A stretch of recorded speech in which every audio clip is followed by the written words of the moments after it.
કોઈ માણસ નહીં. અને થોડા દૂર જઈ એટલે કે હા હા ગાંધીનગરમાં કે આમના જેવું તો કોઈ નહીં. એટલે ઘણા બે મુખી હોય, ઘણા ચતુર્મુખી હોય. આપણે એવું નથી બનવાનું. આપણે જેમ રુદ્રાક્ષ એક મુખી શ્રેષ્ઠ, એમ ભગવાનનો ભક્ત જેવું બોલે ને એવું જ કરતો હોય, એવું જ એનું જીવન હોવું જોઈએ. જેવો અંદર હોય એવો જ બહાર હોય, જેવું છે એવું નિષ્કપટ જીવન. દુનિયાને તમે એમ કહેવાય કે દગો દઈ શકો, દુનિયાને તમે બનાવી શકો, પણ જેને આપણને બનાવ્યા છે એને તો કોઈ બનાવી શકવાનું નથી. માટે રુદ્રાક્ષ પોતાની પાસે હંમેશા રાખજો.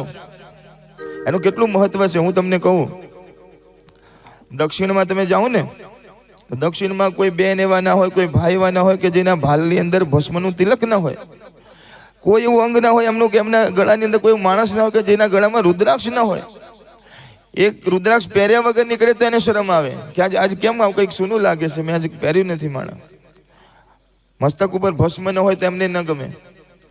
માટે પોતાના ભાલમાં હંમેશા તિલકનું મહત્વ છે. કહેવાય કે એક મુખી રુદ્રાક્ષ ભગવાન શિવ સ્વરૂપ છે, પણ એ મળવો એમ કહેવાય કે બહુ અઘરો છે. બે મુખી રુદ્રાક્ષ શિવ અને પાર્વતીનું સ્વરૂપ છે. જેને શિવ અને પાર્વતી વાલા હોય એને બે સ્વરૂપ, બે મુખી રુદ્રાક્ષ પહેરવો. ત્રણ મુખી રુદ્રાક્ષ એમાં સરસ્વતીનું સ્વરૂપ છે. કહેવાય કે ત્રણ મુખી રુદ્રાક્ષ જે પહેરે ને એને સુંદર મજાની વાણી પ્રાપ્ત થાય છે. એ બોલે ને બધાને બહુ વાલું લાગે. એ બોલે કહેવાય કે એનો પ્રભાવ પડે. માટે તમે એવી નોકરી કરતા હોય જ્યાં તમારે બોલવાનું હોય, અથવા ઘરમાં પણ આપણો પ્રભાવ પાડવો હોય, અથવા જેને એમ કહેવાય કે બુદ્ધિશાળી બનવું હોય, કારણ કે સરસ્વતીની કૃપા થાય તો જ બુદ્ધિ આવે ને. તો પોતાના જીવનમાં પોતાના માટે અથવા પોતાના બાળકો માટે કે ભાઈ અમારા બાળકો ભણવામાં ખૂબ હોશિયાર બને તો એને ત્રણ મુખી રુદ્રાક્ષ પહેરાવો, અથવા એના જે બેગ હોય એ બેગની અંદર રાખો, અથવા એને જોડે રહે એવું કંઈક કરો. તો ત્રણ મુખી રુદ્રાક્ષનું એ મહત્વ છે. સરસ્વતીની કૃપા થાય છે, વાણીની પ્રાપ્તિ થાય છે. ચાર મુખી રુદ્રાક્ષ બ્રહ્માજીનું સ્વરૂપ છે. બ્રહ્માજીના જેમ આમ સરસ મજાનું પદ મળે છે, સ્થાન મળે છે ચાર મુખી રુદ્રાક્ષ પહેર્યા એને. પંચમુખી રુદ્રાક્ષમાં પાંચે પાંચ દેવતા બિરાજમાન છે. ગણપતિ દાદા, સૂર્યનારાયણ ભગવાન, વિષ્ણુ ભગવાન, માં અંબા અને શંકર ભગવાન. આ પાંચે પાંચ દેવતા એમ કહેવાય કે પંચમુખી રુદ્રાક્ષમાં બિરાજમાન છે. માટે પાંચમુખી બધા શ્રેષ્ઠ છે, પણ પાંચમુખી સૌથી શ્રેષ્ઠ. એમ કરતા કરતા કરતા કરતા 14 મુખી સુધી એમ રુદ્રાક્ષ હોય છે. એટલે ખાસ મારીને તમારે ધારણ કરજો. 108 મણકાની માળા પહેરજો. રુદ્રાક્ષથી તમે કોઈ પણ તમારો મંત્ર હોય, કૃષ્ણ મંત્ર હોય, રામ મંત્ર હોય, માતાજીનો મંત્ર હોય, પણ એને તમે રુદ્રાક્ષથી એમ કહેવાય કે એનો જપ કરો તો એનું 100 ગણું ફળ વધારે મળે છે. માટે તમામ સંતો મહંતો તમે જોજો એના હાથમાં ફેરવવા માટે રુદ્રાક્ષ રાખતા હશે. રુદ્રાક્ષની બનાવટ પણ એવી છે કે તમે ફેરવો તો એનાથી તમને જે સ્પર્શ થાય એમાંથી પણ તમારા શરીરમાં એવા પ્રકારના પોઈન્ટ દબાય કે જેનાથી તમારું શરીર સારું રહે. શરીરમાં પહેરો તો શરીરને સ્પર્શ કરે એનું પણ ફળ મળે છે. અને કથાના સ્વરૂપમાં જોઈએ તો પણ એક સંત બહુ સરસ મજાની કથા કહેતા હતા કે એક રાજા રાતના અંધારામાં 12 વાગે એ નીકળે તો સવારથી, કારણ કે રાજા એને કહેવાય કે જેને પ્રજાની ચિંતા હોય, પ્રજા મારી સુખી છે કે દુઃખી એ જોવા માટે પહેલાના રાજાઓ વેશ પલટો કરતા હતા. અને વેશ પલટો કરી અને પ્રજાની અંદર જાય. કોઈને ખબર ન હોય કે રાજા છે, એને જોવે કે લોકોને શું તકલીફ છે, કે ભાઈ પાણીની તકલીફ છે, રહેવાની તકલીફ છે, શેની તકલીફ છે. એ રાજા એના જેવા બનીને જાય, એને જોવે, બધાની વચ્ચે વાતો સાંભળે. તો રાજા આવી રીતે ગયા હતા અને રાતે પછી મોડું થઈ ગયું. રાતે 12 વાગે પાછા જંગલમાંથી આવતા હતા તો અચાનક જંગલની અંદર ઢોલ નગારા વાગતા સંભળાયા. રાતે 12 વાગે રાજાને થયું આ રાતે 12 વાગ્યા બધો અવાજ ક્યાંથી આવે છે? તો રાજા એ બાજુ ગયા દિશામાં. હવે તમે બધા સાંભળજો. એ વખતે ત્યાં ગયા ત્યારે જોયું તો એ જગ્યા ઉપર બધા ભૂત પ્રેતો નાચતા હતા. ભૂત પ્રેતો, કારણ કે ભૂત પ્રેતોનો અમુક ટાઈમ હોય છે. જેમ આપણા બધાનો ટાઈમ કેવો છે, સવાર સૂર્યોદયથી સૂર્યાસ્ત સુધી આપણા બધાનો ખાવા પીવાનો બધો ટાઈમ નક્કી કરેલો છે. અમુક વાગે 6 વાગે 7 વાગે પછી જમવાનું બંધ થઈ જાય. 9 વાગે 10 વાગે પછી માણસો સૂઈ જાય. પછી નિશાચરોનો સમય ચાલુ થાય. સાંભળો છો ને બધા? પણ અત્યારે તો આપણે બધા જ નિશાચરો થઈ ગયા છીએ. 12 વાગે કે લાવો પ્રસાદ, કહેવાય કે સવારના પોરમાં 4:30 વાગે જાગે એને દેવ સ્નાન કહેવાય, ઋષિ સ્નાન કહેવાય. પછી 5 વાગે સ્નાન કરે એને એમ કહેવાય કે દેવ સ્નાન કહેવાય. 6 વાગે સ્નાન કરે અને માનવ સ્નાન કહેવાય. પછી 6 વાગ્યા પછી સૂર્ય ઉગ્યા પછી જે સ્નાન કરે એ બધા દાનવ સ્નાન કહેવાય. તો અત્યારે કોણ છે? આપણે બધા શેમાં આવીએ છીએ? તો કહેવાય કે આ બધું નક્કી કરેલું છે. એમ ભૂત પ્રેતનો ટાઈમ નક્કી કર્યો છે. એ ગમે ત્યારે ગમે તે ના આવે. અમુક દિવસો એવા હોય કે ગમે ત્યારે ફરી શકે, પણ રાત્રે એમનો ટાઈમ હતો એટલે એ એમની રીતે રમતા હતા. એમાં રાજા ત્યાં ગયો વેશ પલટો કરીને. રાજા ડરે એવો નહોતો, નિડર હતો. એ જ રાજા હોય ને. એ બધા ભૂત પ્રેતોમાં જે સૌથી મુખ્ય હોય ને એને જન કહેવાય. જન મહારાજને જઈને પૂછ્યું કે આ બધા કેમ નાચે છે? આ બધા ઢોલ નગર આજે તો બધા આટલા બધા ખુશ છે, જો ને આ બધા. હા. તો કે શું છે તમારે અહીંયા? જન મહારાજ કે હમારે યહાં પર કલ શાદી હૈ. સાંભળો છો ને? કાલે મારી દીકરી ચુડેલના લગ્ન છે. રાજા કે ના હોય, તમારે પાછું આવું હોય? કે ના, તમારે એકલાને જ હોય. અરે ભાઈ અમારે લગ્ન હોય. તો કહે છે કે કોની સાથે લગ્ન છે તમારી દીકરીના? એટલે કે જેની સાથે લગ્ન છે એ તો હજી જીવે છે. ના હોય એટલે કે હા. તો ક્યાં રહેશે? કે તમારા નગરમાં જ રહેશે. તો કે તમારા નગરમાં એ છોકરો રહેશે. કાલ પાછા એના લગ્ન છે. જેના સાથે ચૂડીના લગ્ન છે એના કાલે લગ્ન છે, પણ કાલે લગ્ન એના પૂરા થશે નહીં. કારણ કે જ્યારે એનો સવારે વરઘોડો નીકળશે ને, તો એ વરઘોડો નીકળશે ત્યારે એમ કહેવાય કે વરઘોડો ફરતો ફરતો ફરતો ગામમાં જશે ને ગામમાંથી તળાવ કિનારે જશે. અને તળાવ કિનારે ફરતો ફરતો વરઘોડો જ્યારે એમ કહેવાય કે પીપળાના વૃક્ષ નીચે આવશે ને, અચાનક જે ઘોડા ઉપર વરરાજા બેઠો હશે એ ઘોડો કૂદવા લાગશે. અને કૂદવા લાગશે એટલે જે વરરાજા બેઠો હશે એ ડરશે, ગભરાશે અને ઉપરથી નીચે પડશે. અને જેવો નીચે પડશે તો ત્યાં આગળ એક મોટો પથ્થર હશે. એ પથ્થર ઉપર એનું માથું ફટકાશે. અને માથું ફટકાશે એટલે એનું મૃત્યુ થશે. અને મરશે એટલે ભૂત થશે. એ ભૂત સાથે આ ચૂડીના લગ્ન થશે. ઓહો, કે તમને આટલું બધું ખબર પડી જાય? કોણ ક્યારે મરવાનું છે તમને ખબર હોય? એટલે કે પહેલા કે અમને ખબર ન હોય, પણ આખી દુનિયાના બધાની ફાઇલો ક્યાં પડી હોય? મહાદેવજી પાસે. આપણે બધાની ફાઇલ ક્યાં છે? મહાદેવજી પાસે. કે મહાદેવજી શું કરે? કે મહાદેવજી ધ્યાન કરે. તો કે જ્યારે મહાદેવજી ધ્યાન કરતા હોય ને તો અમે ફાઇલો ઊંચો કરીને જોઈ લઈએ છીએ. આપણે ગાંધીનગરમાં જેમ કરે ને એમ ભૂત પ્રેત અમે કે આ ફાઇલ જોઈ લીધી છે ને આની ફાઇલમાં આ મૃત્યુ લખ્યું છે, એટલા માટે આ બધું નક્કી કર્યું છે અમે. પણ જન મહારાજે કીધું કે જો અમારા પ્રોગ્રામોમાં માણસોને નો એન્ટ્રી હોય છે, પણ તમે આજે આવી ગયા છો તો કાલે આવવું પડશે. અને જો તમે સીધી રીતે નહીં આવો તો બોલાવા 2 જણને મોકલીશ કે ના ના ના ના ના ના, તમારા કોઈ સગાવાલા મોકલશો નહીં, હું આવી જઈશ. હવે રાજા તો ઘેર જાય છે, પણ એને તો એમ થાય છે કે ઓહો, આ બધું મેં શું જોયું? આ બધું સાચું હતું કે સપનું હતું? રાજાને તો એમ થાય છે. પણ રાતે એમ ઘેર ગયો અને એમ થયું કે ગમે તે થાય, કાલ સવારે વરઘોડો નીકળે, આપણા ગામમાં કોઈના લગ્ન છે કે નહીં એ નક્કી કરો. તો 2 જણાને પૂછ્યું કે ભાઈ લગ્ન કોઈના? એટલે કે હા, આપણા મહેલની જોડે જે મોટો બંગલો છે શેઠના, એના જ દીકરાના લગ્ન છે. ઓહો, કે વરઘોડો? કે સવારે 8 વાગે. તો રાજા એમ કહેવાય કે સવારના પોરમાં તૈયાર થઈ ગયા, વેશ પાછો બદલીને એક વરઘોડામાં જોડાઈ ગયો કે જોઈએ તો ખરા શું થાય છે. વરઘોડો ફરતો ફરતો ફરતો ગામમાં ફરતો ફરતો પેલા તળાવના કિનારે ચાલ્યો. એટલે આ તો કે કીધું એવું જ થાય છે.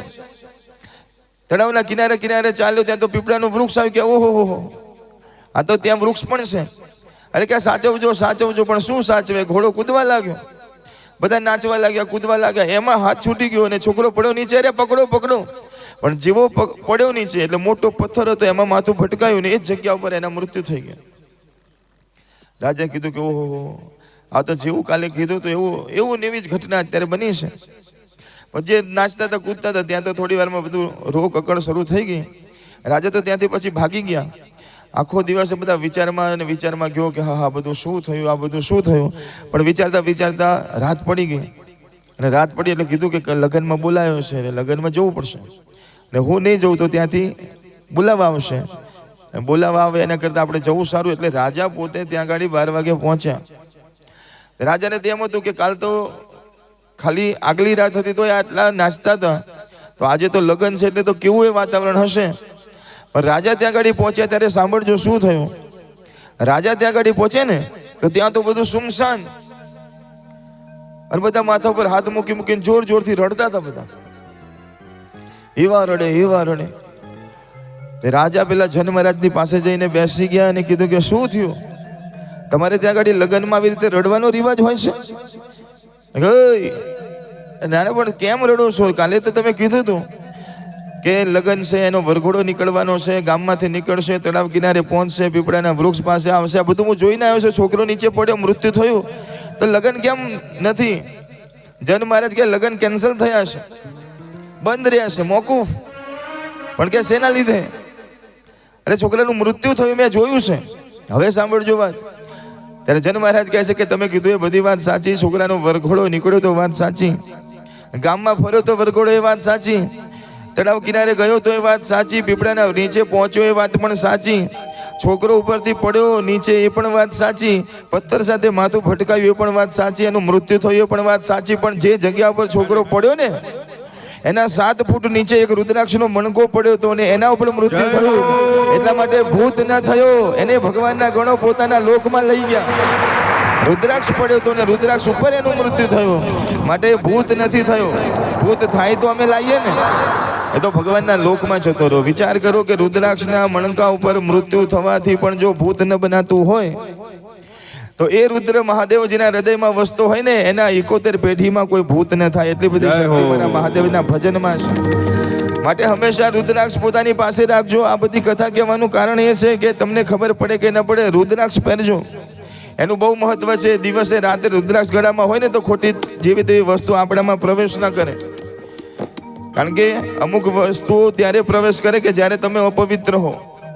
એટલા માટે આપણા જીવનમાં, આપણી શરીરની, આપણા ઉપર, આપણી પાસે કોઈક એવી પવિત્ર વસ્તુ હોવી જોઈએ. તો રુદ્રાક્ષ કરતાં કોઈ પવિત્ર વસ્તુ નથી. માટે રુદ્રાક્ષ હંમેશા રાખજો પોતાની પાસે.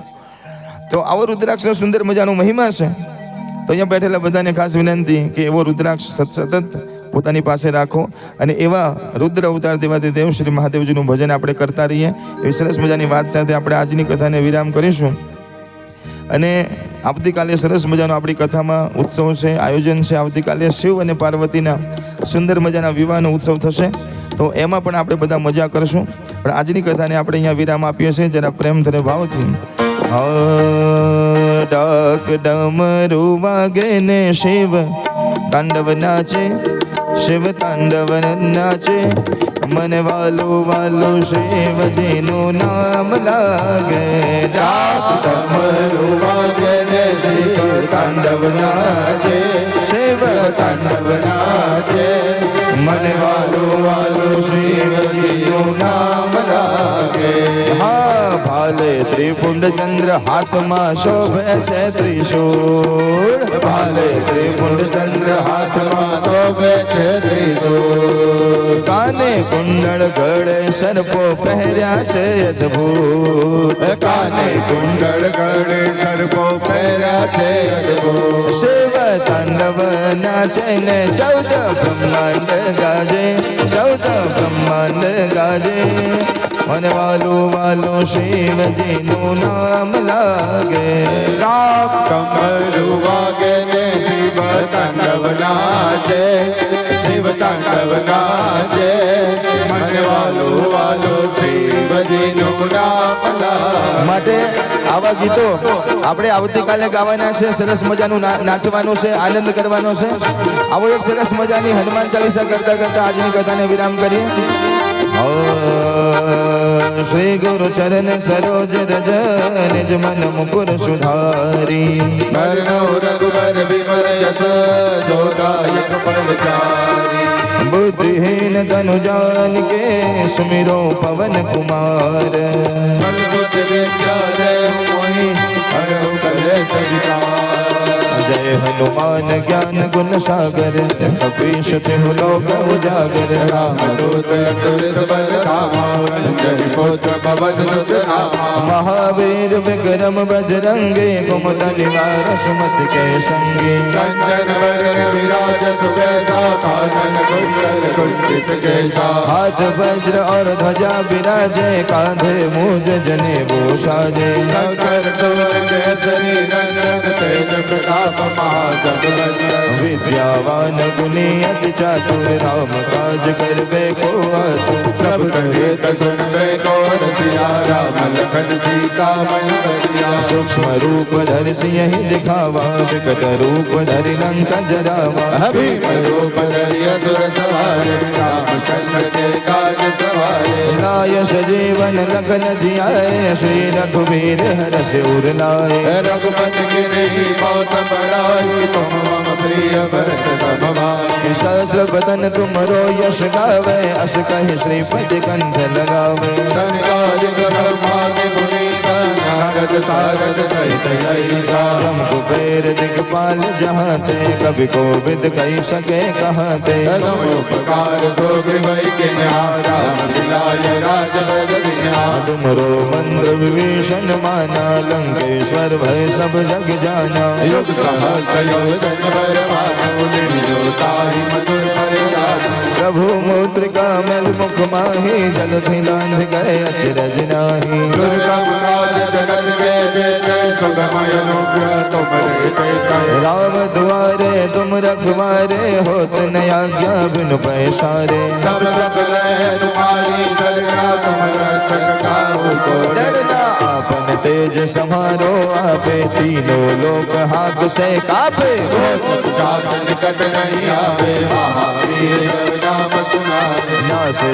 रोग हरे सब बीरा जब निरंतर हनुमत बीरा संकट से हनुमान छुड़ावे मन कर्म वचन ध्यान जो लावे सब पर राम तपस्वी राजा इनके काज सकल तुम साजा और मनोरथ जो कोई लावे सोई जीवन फल पावे चारों जुग पर ताप तुम्हारा है पर सिद्ध जगत उजियारा साधु संत के तुम रखवारे असुर निकंदन राम दुलारे अष्ट सिद्धि नवनिध के दाता असबर दीन जानकी माता राम साजन तुमरे पासा सदा रहो रघुपति के दासा तुमरो भजन राम को पावे जन्म जन्म के दुख विश्रावे अंत काल रघुबर पुर जाई जहाँ जन्म हरि भक्त कहाई और देवता चिंतन धरई हनुमंत से ही सर्व सुख करई संकट कटे मिटे सब पीरा सुमिरे हनुमंत बल बीरा